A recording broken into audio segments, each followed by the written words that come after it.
Howards End by E.M. Forster. Chapter 40. Leonard—he would figure at length in a newspaper report, but that evening he did not count for much.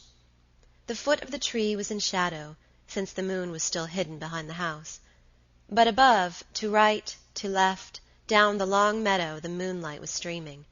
Leonard seemed not a man, but a cause. Perhaps it was Helen's way of falling in love, a curious way to Margaret, whose agony and whose contempt of Henry were yet imprinted with his image. Helen forgot people. They were husks that had enclosed her emotion. She could pity, or sacrifice herself, or have instincts, but had she ever loved in the noblest way, where man and woman, having lost themselves in sex, desire to lose sex itself in comradeship? Margaret wondered, but said no word of blame. This was Helen's evening. Troubles enough lay ahead of her, the loss of friends and of social advantages, the agony, the supreme agony of motherhood, which is even yet not a matter of common knowledge. For the present, let the moon shine brightly, and the breezes of the spring blow gently, dying away from the gale of the day, and let the earth, who brings increase, bring peace. Not even to herself dare she blame Helen. She could not assess her trespass by any moral code. It was everything or nothing. Morality can tell us that murder is worse than stealing, and group most sins in an order all must approve, but it cannot group Helen. The surer its pronouncements on this point, the surer may we be that morality is not speaking. Christ was evasive when they questioned him. It is those that cannot connect who hasten to cast the first stone. This was Helen's evening, one at what cost, and not to be marred by the sorrows of others. Of her own tragedy, Margaret never uttered a word. "One isolates," said Helen slowly. "I isolated Mr. Wilcox from the other forces that were pulling Leonard downhill. Consequently, I was full of pity, and almost of revenge.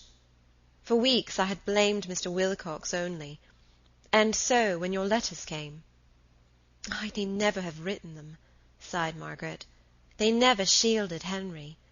How hopeless it is to tidy away the past, even for others." "I did not know that it was your own idea to dismiss the Basts."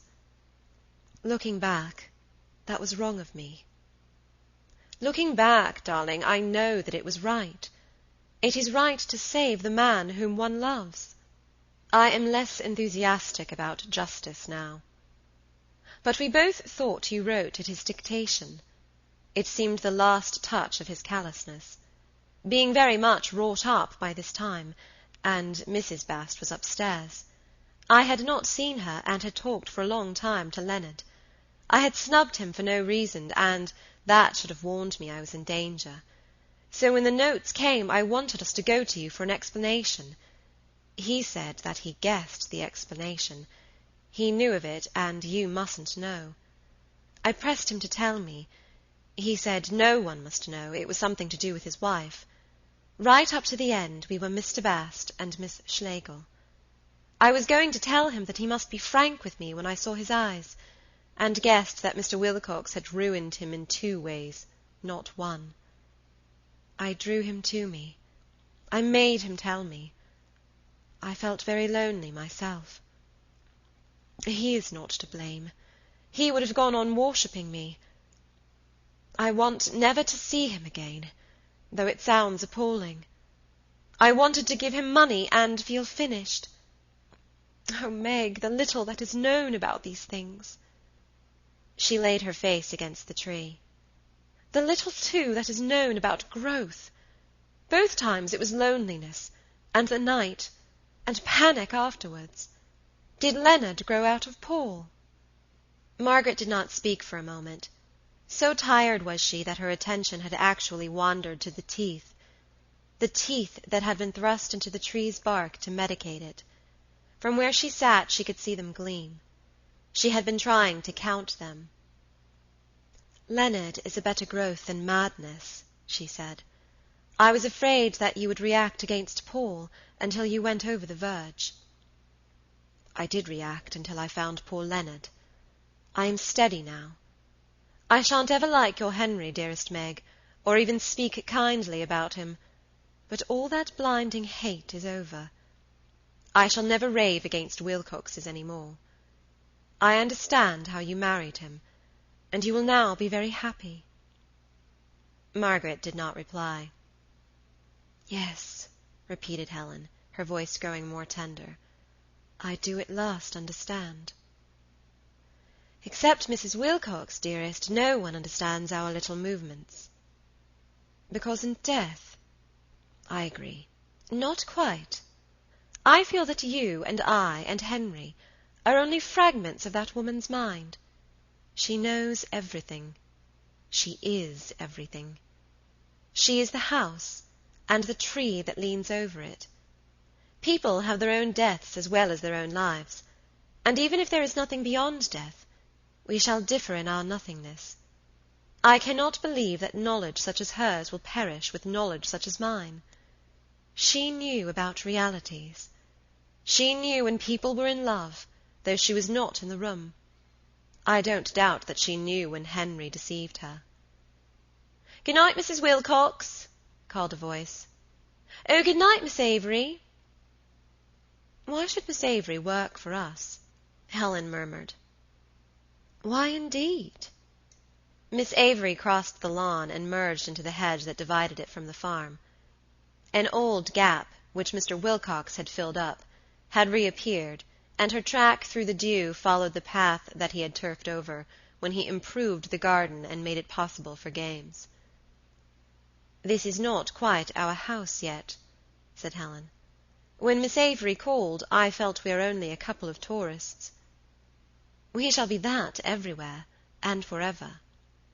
"But affectionate tourists." "But tourists who pretend each hotel is their home." "I can't pretend very long," said Helen. "Sitting under this tree one forgets, but I know that tomorrow I shall see the moon rise out of Germany.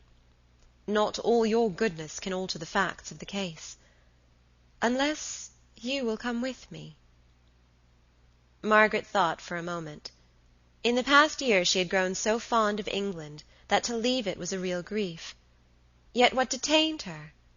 No doubt Henry would pardon her outburst, and go on blustering and muddling into a ripe old age. But what was the good? She had just as soon vanish from his mind. "Are you serious in asking me, Helen? Should I get on with your Monica?" "You would not, but I am serious in asking you." Still no more plans now, and no more reminiscences. They were silent for a little. It was Helen's evening. The present flowed by them like a stream. The tree rustled. It had made music before they were born, and would continue after their deaths, but its song was of the moment. The moment had passed. The tree rustled again. Their senses were sharpened, and they seemed to apprehend life. Life passed. The tree nestled again. "Sleep now," said Margaret. The peace of the country was entering into her. It has no commerce with memory, and little with hope.